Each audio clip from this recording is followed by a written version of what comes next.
पिछली वीडियो में मैंने बताया कि 18 मिलियन बुज़ुर्ग जो हैं वो ओल्ड एज होम में रहने के लिए मजबूर हैं और ऐसे में उन्हें कई बार अकेलेपन और गंभीर बीमारियों का सामना करना पड़ता है। ऐसी ही समस्याओं को देखते हुए 2007 में गवर्नमेंट ने एक एक्ट लाया है ताकि उनकी जो है मेंटेनेंस और उनकी देखभाल की समस्याओं को सुरक्षित किया जाए, संरक्षित किया जाए। इसके लिए उन्होंने मेंटेनेंस एंड वेलफेयर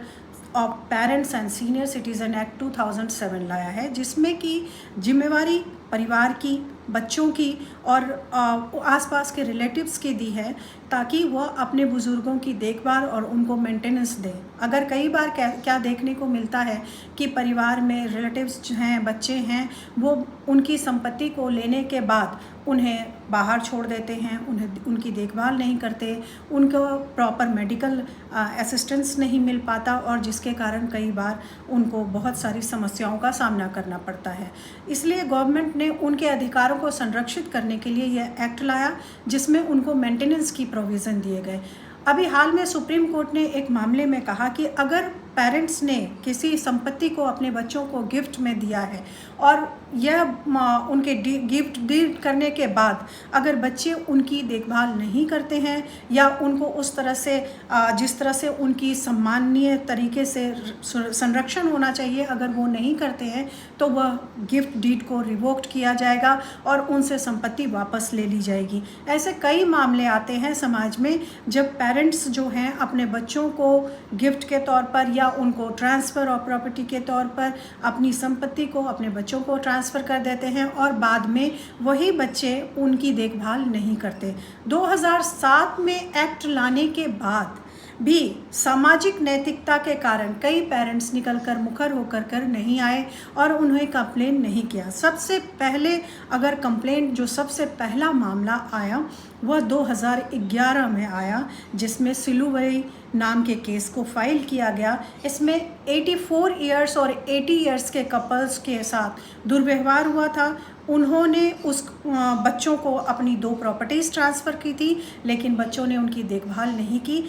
इसके एवज में उस जाकर के उन्होंने कंप्लेन किया और उन्हें मेंटेनेंस 10,000 पर मंथ के हिसाब से ऑर्डर किया गया कोर्ट में। कई मामले ऐसे आते हैं जिसमें बुज़ुर्ग अपने परिवार को, अपने बच्चे के खिलाफ नहीं जाते, लेकिन ऐसा नहीं होना चाहिए। अगर आपके साथ किसी भी सीनियर सिटीजन्स के साथ या परिवार के बुज़ुर्गों के साथ किसी तरह की गलती हो रही है या उनकी देखभाल नहीं की जा रही है तो ज़रूर निकल करके कंप्लेन कीजिए और ऐसे लोगों को सबक सिखाइए और अपने अधिकार के लिए खड़े होइए। हमारे देश में ये मान्यता है कि बुज़ुर्गों की सेवा या परिवार के बड़े बुज़ुर्गों की सेवा सिर्फ बेटे की जिम्मेवारी होती है, लेकिन ऐसा नहीं है। 2022 में कलकत्ता हाई कोर्ट ने साफ तौर पे कहा कि अगर बेटी भी बुज़ुर्गों की सेवा करने के लिए सक्षम है तो वो भी करेंगी। दामाद को भी यह राइट दिया गया है कि अगर वो अपने इकलौती बेटी हैं किसी परिवार की तो बुज़ुर्गों की सेवा की जिम्मेवारी उनकी है और उनको ही करना चाहिए। एक अहम फैसला देते हुए उन्होंने कहा कि आजकल के बच्चे पाश्चात्य संस्कृति से इन्फ्लुएंस्ड हैं और वो क्या करते हैं कि अपने माँ बाप को उस तरह से देखभाल नहीं करते जो भारतीय संस्कार कहता है। इसी तरह से एक मामला और आया था जिसमें कि बुज़ुर्गों की सेवा के लिए स्टेप सन्स को यानी सौतेले बेटे को अपनी सौतेली माँ की रक्षा करने के लिए, उनके संरक्षण के लिए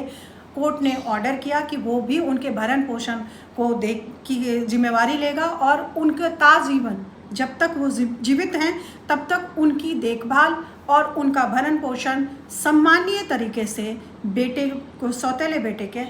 जिम्मे दिया। इस तरह से बहुत सारे मामले हैं जिसमें कि बच्चों द्वारा अपने बुज़ुर्गों की संपत्ति लेने के बाद उनको घर से बाहर निकाल दिया जाता है। ज़रूरी नहीं कि घर के परिवार का कोई रिलेटिव ही इस पर स्टेप ले, ज़रूरी यह भी है कि अगर सामाजिक व्यक्ति भी है तो वो भी अगर इस तरह की चीज़ें देखता है और इस तरह की घटनाओं को देखता है तो उस पर एक्शन ले सकता है, कोर्ट में कंप्लेंट फाइल कर सकता है,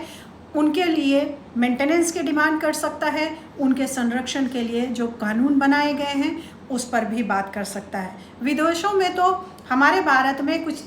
बुज़ुर्गों के लिए कोई नई एक्टिविटीज़ नहीं ऐसी की जाती है, लेकिन विदेशों में कई सारे पोस्ट रिटायरमेंट एक्टिविटीज़ की बात होती है और उम्मीद करते हैं कि हमारी भी भारतीय सरकार इन बुज़ुर्गों के लिए, इन सीनियर सिटीज़न के लिए पोस्ट रिटायरमेंट एक्टिविटीज़ की भी कुछ नए नए प्रोविज़न्स लाएंगे, ताकि 60 के बाद ज़िंदगी ख़त्म नहीं, 60 के बाद भी ज़िंदगी शुरू होनी चाहिए।